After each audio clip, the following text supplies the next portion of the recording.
Hey YouTube, it is Community Tomorrow, and it is 4 Pokemon that as of next season will be the #1 ranked Pokemon in the Great League and the Ultra League with this Community move. So is it worth getting? Yes. Do I think it's potentially overranked and bait dependent? Yes, I do. And I will tell you why I think about that as we go through the analysis here. But let's take a look at the Community for itself. Rookidee, it is Saturday, August 30th from 2 to 5 p.m. It will, if you're, I mean, it's more in the wild than you may get a shiny. You're gonna get a shiny. The featured attack is Air Cutter. So we're gonna go over the move in a second. The nope. I hate that they say give us money before they actually tell you what the event bonuses are. Quarter egg hatching. Okay, I mean, again, as someone who let's just start with this. Any bonus is a positive during an event. I think egg is probably one of the worst bonuses. Again, I'm someone who does not like hatching eggs, and I think it's very pay to win and RPS and stuff like that. Whereas like dust, you need dust. XP, you need XP now, especially if you want to start grinding this new level 80. So I think those are the more valuable ones. You know, if people who like hatch and you got a bunch of like 12-kilometer eggs stored and you don't want to use your supers and you just want to get 3 kilometers with the regular one, you can do that during the event. And then what I do like is they do have, these are just regular now, and I appreciate that they are doing this. 2 times candy for catching, 2 times more chance of getting candy XL for catching a Pokemon, lower modules, incense are longer, yada yada yada. So those are just consistent, and those are greatly appreciated. It's only this first one that changes. I prefer dust. I didn't really care about the XP because I was already at level 50. Now level 80 is coming. Maybe I will start caring again. Field research and yada yada yada, same old. Okay, Corviknight. Sorry, that was just the video that I was shooting before. Corviknight, #1 ranked Pokemon, and everyone kind of knew Corviknight was gonna be strong because it has a lot of what Skarmory has, but just has a lot of what Skarmory had. So here's Corviknight, and we'll go to Skarmory in a second. So 106 attack, 130 defense, and 150 stamina. So Skarmory, even though it's ranked 349, for those of you who are not do not know about GBL history, Skarmory was a top 10 Pokemon for the first 5-6 seasons of GBL. It was a fantastic Pokemon that covered a lot of the meta at the time. The meta has now expanded, and they nerfed a couple things that it's had. And Steel Wing's gone through a nerf, Sky Attack has gone through a nerf, and it's because of it has dropped substantially. But it was one of these lower attack, higher defense and staminas, higher overall with this insane steel flying typing. And we'll go over that when we go over Corviknight. So what's the difference is they have very similar attacks, but obviously the defense is really high here, but the stamina is not super high, 121. So if you're actually looking at like a stat distribution, I would give it to Corviknight, where you have the 150 stamina, so a good amount of HP, while still having the 130 defense, where you can actually take the charge move. So I would give the stat distribution to Corviknight as over Skarmory. You have the same typing, flying, steel. It's just kind of like a broken typing, and the fact that you only have 2 weaknesses, fire, electric. At the time, especially during the early seasons, why Skarmory is so tough. In particular, there was no fire and electric back in like seasons 1 through 5. A Marowak was like the only fire around, and there was like no electric at the time. There's more now. You know, you got your Denes, you got your fire that got buffed this season, so you may see more fires this season. Typhlosion, Talonflames are out there, so definitely have more weaknesses now. But you know what else got buffed in the past 2 seasons? Bug got buffed 2 seasons ago. Poison got buffed 2 seasons ago. Dragon just got buffed this season. Fairy just got buffed this season. Flyers are starting to show up again. You have your Psywave users and Psychic. You got Normal's not around, but Steel got buffed 2 seasons ago. Ground has been top meta forever. Like, this is why Skarmory and Corviknight are just so strong. So you already have great stats, and you have insane typing. So the only thing that would make this go up or down is the moveset. And so that I mentioned why Skarmory has gone down so much. So even last season, Corviknight was still a top 10 Pokemon. Sand Attack with either Iron Head, Sky Attack, or Payback. I've seen those 2 out of 3. Just pick 2 out of 3. Normally, usually Iron Head, Sky Attack, just because, again, this is a new season, so it has different counts now. But before, it was just Iron Head was more of the bait move. Sky Attack was a harder hitting move. But they since changed that this season. Sky Attack has been changed this season. It is now going to be very similar to the counts on Iron Head, which it was not before. Or did Iron Head get buffed? I forget what. I think Sky Attack got reworked. So you're now getting Air Cutter. And Air Cutter in itself is a 35 for 54 damage. It has a 30% chance of buffing your attack. And then all of a sudden, because of that, they're like, this is the number 1 ranked Pokemon. Here is my only concern with this Pokemon. Sand Attack does very little fast move damage because you don't even get same type attack bonus on it. So it's only a 2 damage move.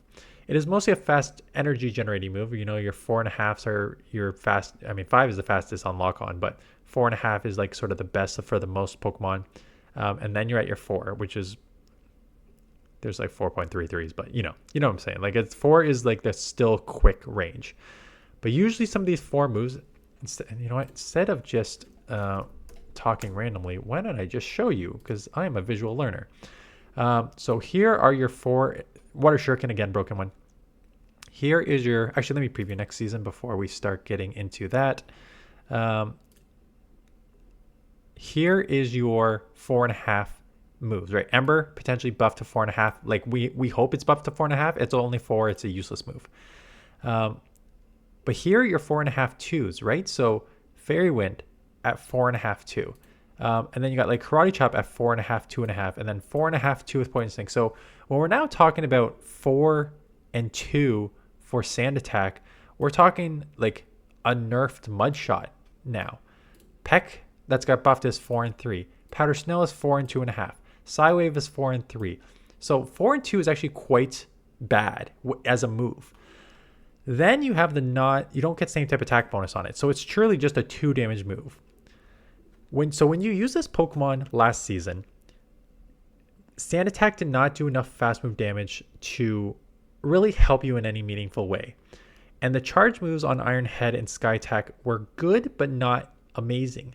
So you pretty much always had to go full Sand Attacks, Sky Attack, full Sand Attacks, Sky Attack to take out a Pokemon, especially with your low attack stat here. So what I'm concerned about is it is now saying to run the moveset of Air Cutter and Payback. So Payback is the higher energy move. It's not even super expensive. It is 15s here. So it's not even super expensive to get to, but it does 110 damage.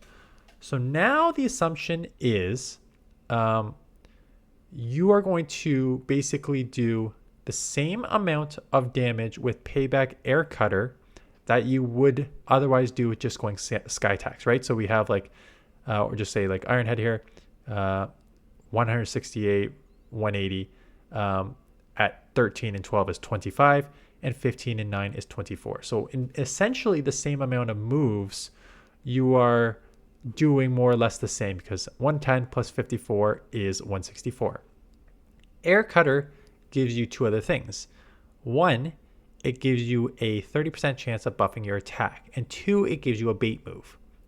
Right? It's a bait. You can see it right here. It's a boost spam move. Now, my concern is I haven't run the Sims yet, and maybe we'll just do that right now. My concern is that this is going to be bait dependent and potentially relying on this 30% attack buff. But even if you would buff your attack, what's a buff 2 damage? Like 2.5, if that. So I don't even think buffing your attack is going to make that much, is going to put you over the edge. And then what happens if someone shows up your first Payback? You now just went to the highest. Again, 15s are not bad, but if you go to the highest move to try and land a Payback and you don't land it, suddenly you're probably losing a lot of these matchups. Can you not sim in the new season yet? Oh, it's up here. Sorry.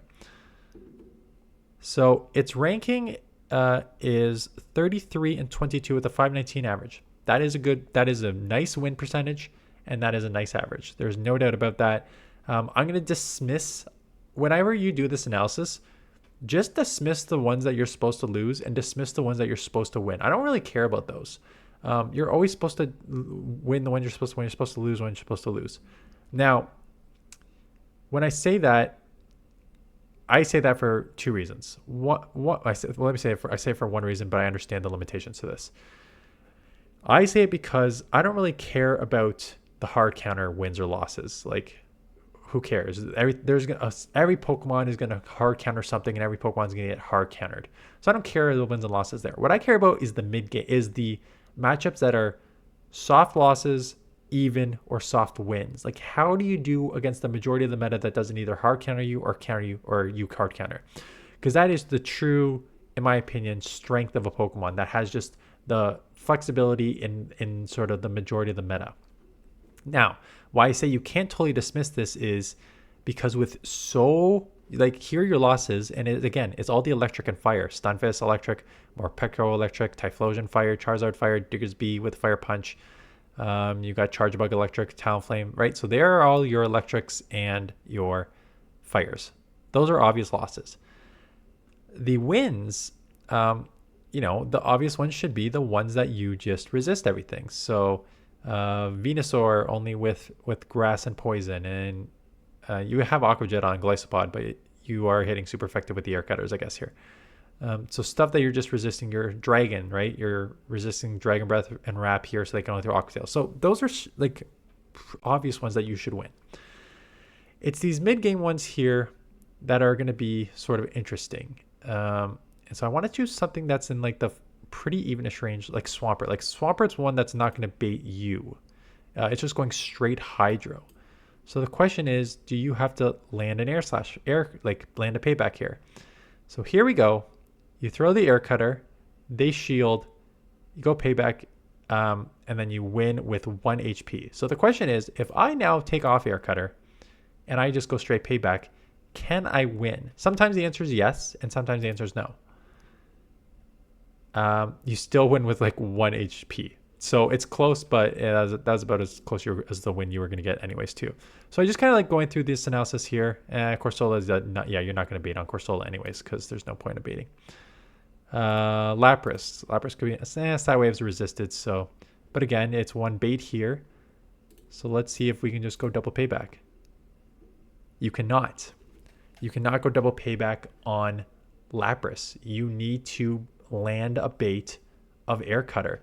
So this is what I'm talking about. There's probably going to be some of these close matchups that are a win, that are going to rise your average and rise your win percentage, that may not be wins when you're playing it, because it's probably going to be bait dependent on a move that is otherwise not good. And just to say okay, maybe I'm not going to just go payback. Maybe I'll just go straight air cutter. So let's just say they let go of the first move. Can you just go straight air cutter? Okay, you can just go straight air cutter. There's this with a boost here. Potentially a boost here. Interesting. So now this is the only sort of thing that you need to play around with. If you bait and lose, see, this is saying that you got the switch available. Interesting. I didn't even know people could do that. Can you just go let's say you go air cutter and they call that bait, can you then just go straight air cutter on some of these? So this is one of those that Bastion, of course you have to go straight. Yeah, okay, they do say straight. That makes sense. So I feel like this is gonna be one of the ones that you are gonna need to test out in action to see whether a lot of these different scenarios work in the matchups. I honestly do not even know what the best play. I don't know how to play this Pokemon. And I did not like Corviknight when I tested it last season. I've tried it 6 or 7 times. I just did not think it had the fast move damage, and the moves did not hit hard enough. And you're not giving me better fast move damage. You're going payback, which hits a little harder, but now you're giving me just a worse move. It does come a lot quicker. But it's still only doing 108 at 18 turns worth of moves, right? And just to put it in perspective, you can do, again, totally different Pokemon. Understand you're getting a Shadow here, but Shadow Drapion does 100 damage at 10. So you're doing 108 at 18, right? So I understand that's not a 1-for-1 comparison, so please don't at me there. But I don't even know what the right way to play this Pokemon out is, quite honestly. Do you just go straight payback? Because 15 to a payback is not bad. Do you just go straight payback and then being able to go air cutter potentially just to take it out after? Do you bait air cutter with the 30% chance of boosting your attack, that if you boost the attack, so what I didn't sort of go over here is, if you do get that 30% boost your attack, yes, the sand attack isn't going to probably do much more. It'll do a little bit more, but now that air cutter is now probably doing like 60 something damage, and now between that and the air cutters, you may be able to take out stuff just with like 3 of those that you maybe not be able to do before. So is it a strong Pokemon? Yes, just on typing and stats alone. Will this move make it better? It sims better for sure. Will it play better? Potentially. I don't know. Air Cutter is such a weird one. I really don't like these ones that are... I've never been a fan of these moves that are just generally not good moves, but have the potential to change based on like attack rises and falls and stuff. And Air Cutter is one of those. 35 for 54, 1.54, and that is with same type attack bonus. Really kind of changes how this Pokemon plays. And just to show you like how bad it is in a damage per energy category here, you're looking at 1.28 here. Again, it's a 35 energy move, right? That is its main strength. It is a 35 energy move, and has a 30% chance of boosting your attack. So similar to like Cross Poison, but Cross Poison has 12.5 to do 2, but less damage per energy, all these, but none of these have the chance to boost your attack. So again, this is what I don't like about it. I don't like relying on a generally terrible move because there's a chance that you're going to boost your attack and that could potentially change the outcome. Again, I understand this is a potential bait move too. So if you land a payback, having a bait move to take out is strong. I don't know. Was this helpful? I don't know. In conclusion, I gave you the basics of Corviknight. I gave you some potential downfalls about baiting in some of these matchups. Like the Lapras matchup seems like if you bait, you're going to lose. Like if you bait and they call, no. If you go straight payback and they shield, you're going to lose, right?